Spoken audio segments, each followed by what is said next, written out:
Hello windsurfers and windsurfer candidates. This is Windsurf Board Anatomy 101 for those of you who are learning to windsurf or have been windsurfing for a while but you're not quite sure what the anatomy of the windsurf board or the terminology of the basic windsurf board rigging and sail is all about.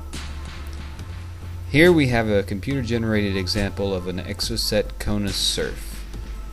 Now at the time of this recording I'm currently not an Exocet sponsor, but I just happen to have an appreciation for the Kona line of Exocet boards.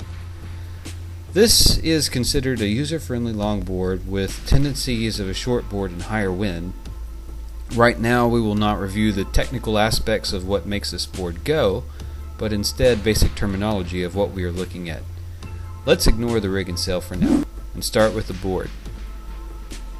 Even though this windsurf board is small compared to most watercraft, it shares many features with many seagoing or lake vessels. For example, the main structure of the board is called the hull. The left side of the board is the port side. The right side of the board is the starboard side.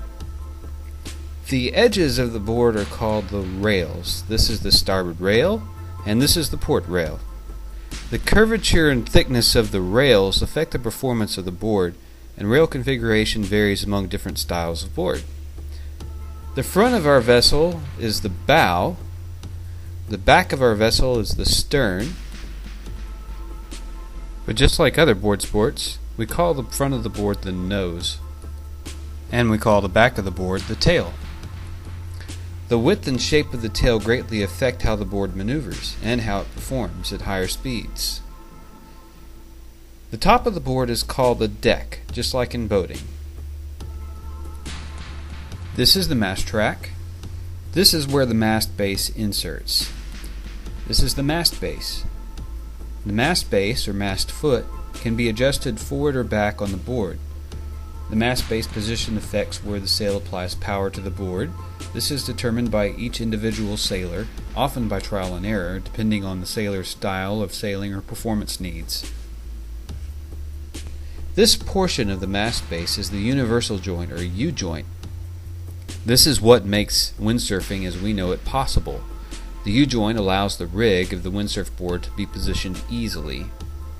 This is the daggerboard cassette. It houses the daggerboard or centerboard. The daggerboard is sometimes an important and useful feature. The daggerboard, like on most longboards, can be retracted by moving the lever with the foot. With the daggerboard down, stability is added to the board. This also makes the board more capable of sailing upwind efficiently.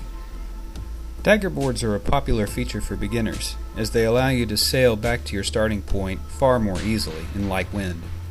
Retracting the daggerboard will make the board faster and more easily sailable downwind, but less stable overall.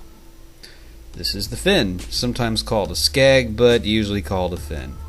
The fin is essential for all windsurf boards, since this serves as the maneuvering focal point of the board. Boards maneuver by pivoting over the fin. There are countless sizes and shapes of fins that affect the board's performance widely. This is the fin box, or the housing where the fin is inserted. There are several types of fin boxes. This board uses a common power box with one screw to secure the fin.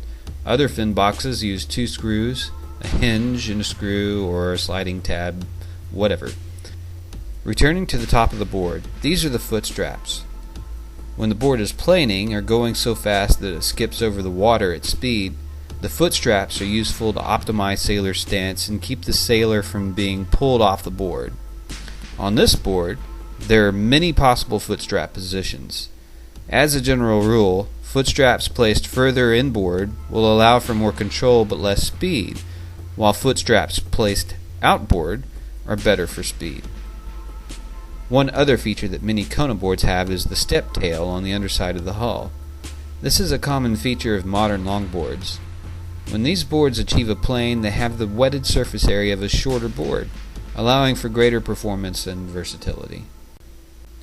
Now let's talk about the rig. When we say rig, we are generally referring to the mast, boom, and sail, and all their parts as one unit. This is the mast. Windsurf masts almost always have a certain curvature. They vary in size to fit the right sail. Modern masts work with the mast extension shown here. The mast extension is adjustable, adds length to the mast so that it can more accurately fit a particular sail. This is the sail. It's an Ezzy Freeride sail. Again, I'm currently not sponsored by Ezzy, but they are popular sails because of their durability and ease of use. The front of the sail is called the luff. The sleeve, where the mast is inserted, is called the luff sleeve. The top of the sail is called the head, and the bottom of the sail is called the foot. The trailing edge of the sail is called the leech. Now, remember, if you get a clue about anything, remember that this back corner of the sail is called the clew. The clew is important because it is often used as a reference point in windsurfing instruction. Instructors will use terms such as bring your clew closer to the water or look beyond the clew when you flip the sail.